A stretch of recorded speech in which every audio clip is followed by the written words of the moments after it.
नमस्कार। आप लोगों का स्वागत है हमारे YouTube चैनल शिक्षा सबको में। हम लोग NIOS की माध्यमिक कक्षा यानी हाई स्कूल का व्यवसाय अध्ययन विषय पढ़ रहे हैं। तो इस विषय के अंतर्गत हम लोग पाठ्यक्रम 4 में हैं, जिसका कि शीर्षक है क्रय विक्रय तथा वितरण।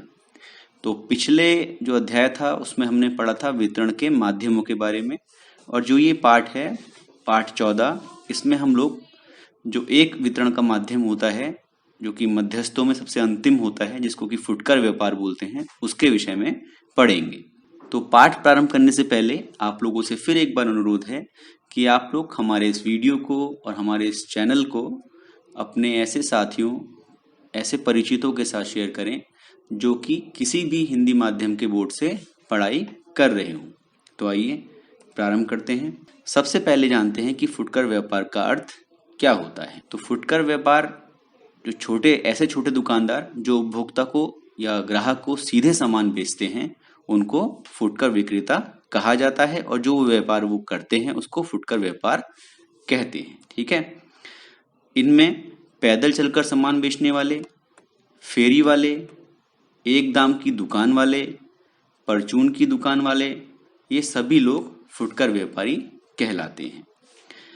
जो फुटकर व्यापारी होते हैं वो जो मध्यस्थ होते हैं, उनके बीच की जो उनकी सबसे अंतिम कड़ी होती है वो फुटकर व्यापार होता है। ठीक है। तो जब जैसे उत्पादक सबसे पहला होता है, इसके बीच में उत्पादक से लेकर उपभोक्ता के बीच में जितने लोग होते हैं इनको हम बोलते हैं मध्यस्थ। तो ये जो लोग होते हैं बीच के, ये कहलाते हैं मध्यस्थ या बिचौलिए। इन बिचौलियों में जो शामिल होते हैं लोग, वो एजेंट भी हो सकते हैं, उसमें थोक विक्रेता होते हैं और फुटकर विक्रेता होते हैं। तो जो फुटकर विक्रेता हैं या जो फुटकर व्यापार है, वो सबसे अंतिम कड़ी होती है मध्यस्थों की, और साथ साथ थोक विक्रेता और उपभोक्ता के बीच की एक कड़ी है जो कि उन दोनों को जोड़ती है। ठीक है। अभी मैंने आपको बताया थोक विक्रेता तथा वास्तविक उपभोक्ता के बीच का माध्यम है फुटकर व्यापार। वह थोक विक्रेता से क्रय करता है, जो फुटकर विक्रेता होता है वो थोक विक्रेता से माल खरीदता है और उपभोक्ता को बहुत कम मात्रा में बेचता है। थोक विक्रेता से वो बहुत ज्यादा मात्रा में, बड़ी मात्रा में खरीदता है, और जो ग्राहक होते हैं उनको छोटी छोटी मात्रा में बेचता है। ठीक है।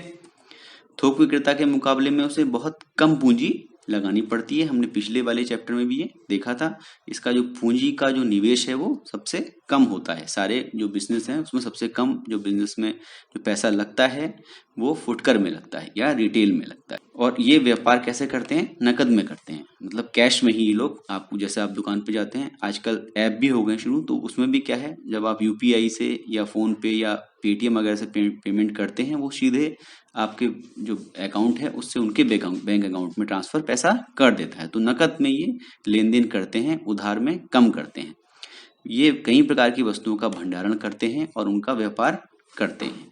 आप किसी भी अगर अपने बगल की किसी दुकान में जाएंगे, जिनको कि स्थायी दुकान बोला जाता है, जो फुटकर का काम करते हैं, रिटेल का काम करते हैं, तो उनके पास आपको आपके घर में यूज होने वाली हाउस होल्ड जो चीजें होती हैं या FMCG वस्तुएं होती हैं, उनमें से कई प्रकार की वस्तुएं आपको मिल जाती हैं। खाने पीने से, सफाई से, बहुत सारी चीजों से रिलेटेड आपको सामान वहां पर मिल जाते हैं।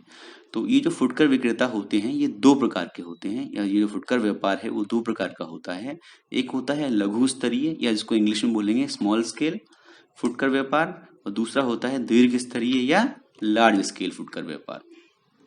तो जो स्मॉल स्केल फुटकर व्यापार है उसके बारे में हम अभी पहले पढ़ते हैं। तो जो लघु स्तरीय फुटकर व्यापार है उसमें क्या होता है, छोटे पैमाने पर जो फुटकर व्यापार है उसमें लगे हुए व्यापारियों के विभिन्न प्रकार होते हैं।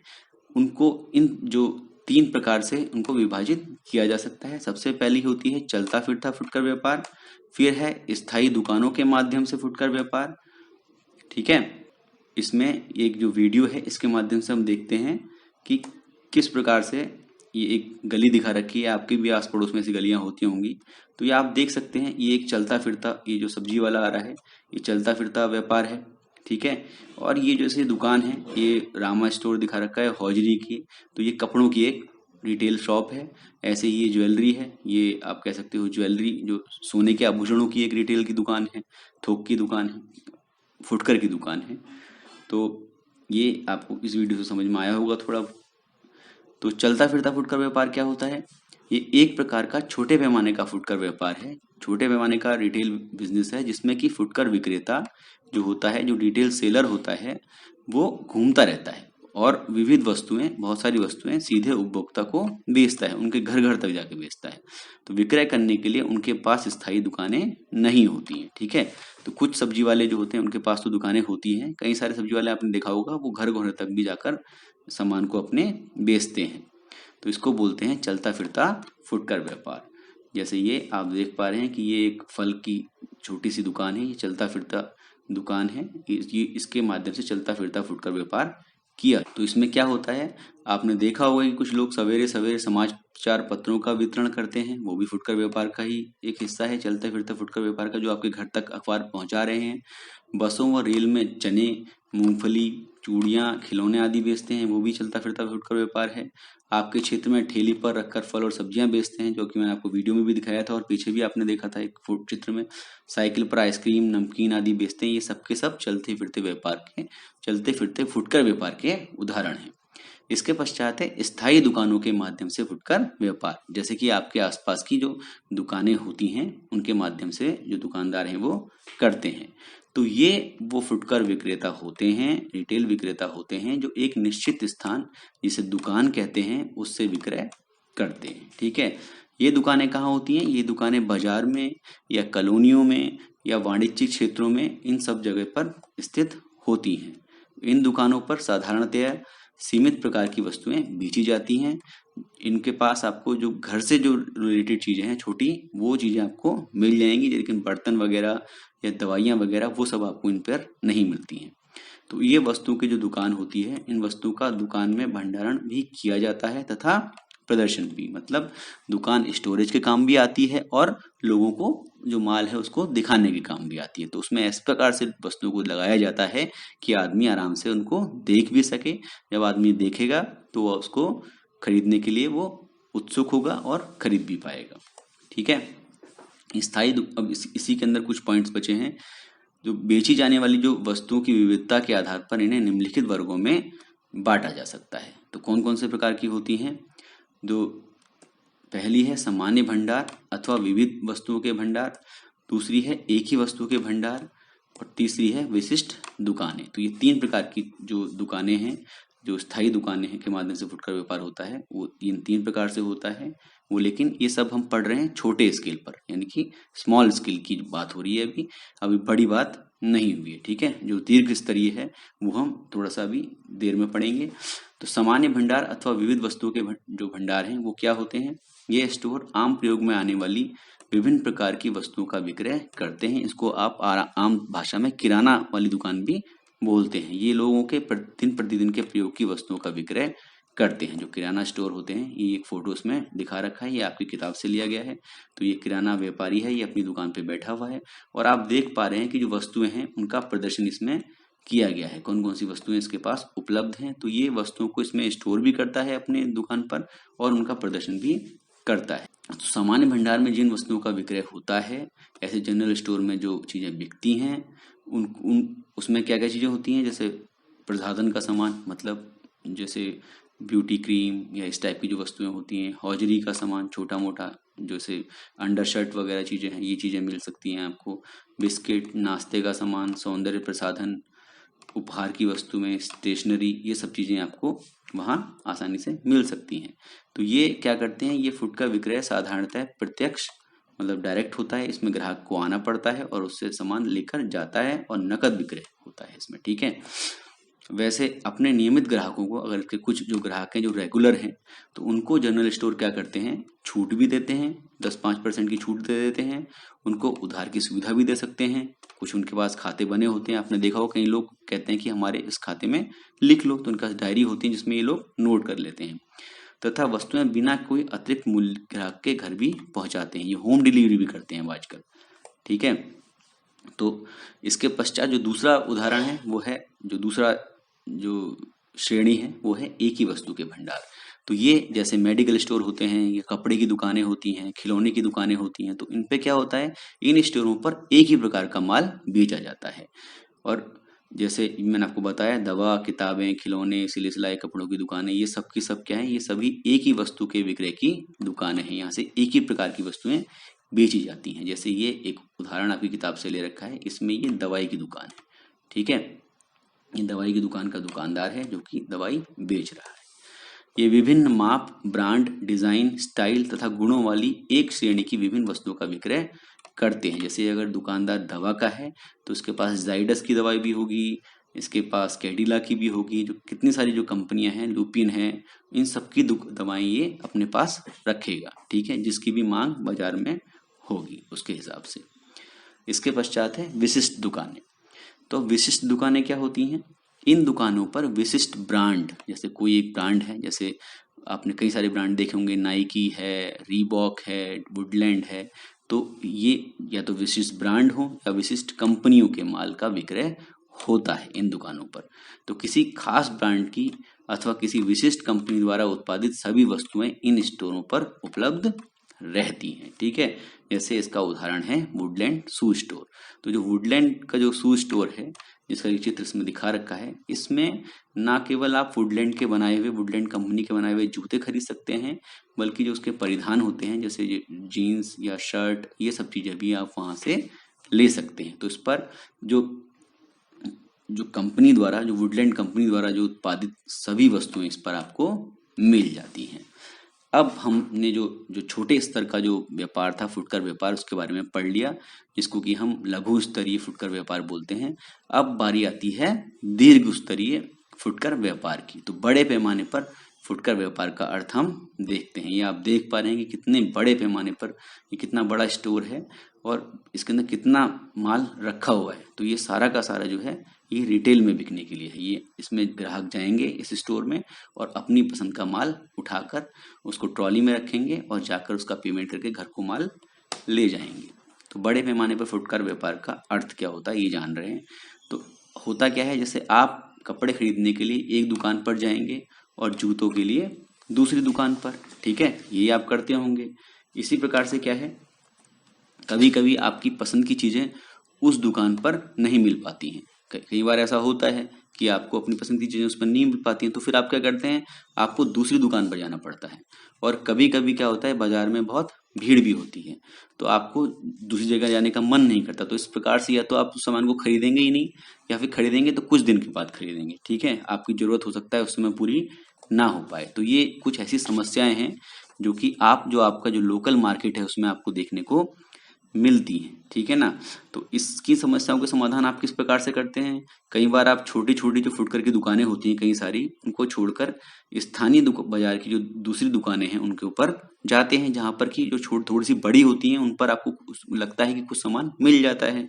कई बार आप कुछ ब्रांड का ऐसा सामान लेना चाहते हैं कि वो आपको मिलता ही नहीं है।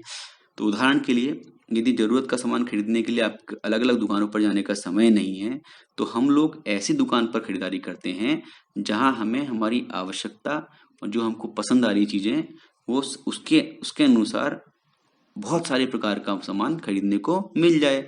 और अगर हम ज्यादा बिजी हैं तो जो सामान है वो हमारे घर आ जाए, ठीक है ना। या फिर हम ये कर सकते हैं, यदि हम किसी जो जो ब्रांड हम पहनते हैं, जो ब्रांड हम यूज करते हैं, उसका सामान मंगवाना है, तो हम ऐसी दुकान से मंगवाएंगे जो हमको उचित मूल्य पर वो सामान दे देता हो, ठीक है। तो ये जो सारी सुविधाएं होती हैं ये शहरों और नगरों की जो दुकानें होती हैं वहां पर आपको देखने को मिलती हैं, ठीक है। तो बड़े पैमाने पर जो फुटकर व्यापार होता है ऐसी दुकानों के माध्यम से, जिनमें की सारे सामान एक ही जगह पर मिल जाते हैं, अधिकतर सामान मिल जाते हैं, तो उसको बोलते हैं बड़े पैमाने का फुटकर व्यापार। तो बड़े पैमाने पर फुटकर व्यापार वह प्रक्रिया है जिसमें या तो एक प्रकार का सामान या विभिन्न प्रकार का सामान एक बड़ी दुकान में, एक बहुत बड़ी दुकान में एक ही छत के नीचे, मतलब अंडर वन रूफ, ठीक है, एक ही छत के नीचे ग्राहकों को बड़ी संख्या में उपलब्ध कराया जाता है। ऐसा नहीं कि आप कुछ माल, कई सारे लोग आए खरीद के ले गए तो माल खत्म हो गया। यहाँ माल की सप्लाई बहुत कंटिन्यूअस रहती है, निरंतर रहती है, और माल आसानी से आपको मिल जाता है। ऐसा नहीं कि कई बार कभी आपको माल ना मिले, अधिकतर बार ऐसा होगा कि आपको सामान आपकी पसंद का मिल जाएगा या ग्राहकों की सुविधा के अनुसार उपलब्ध कराया जाता है, ठीक है ना। आपकी सुविधा के अनुसार ये आपके घर पर भी डिलीवरी कर देते हैं।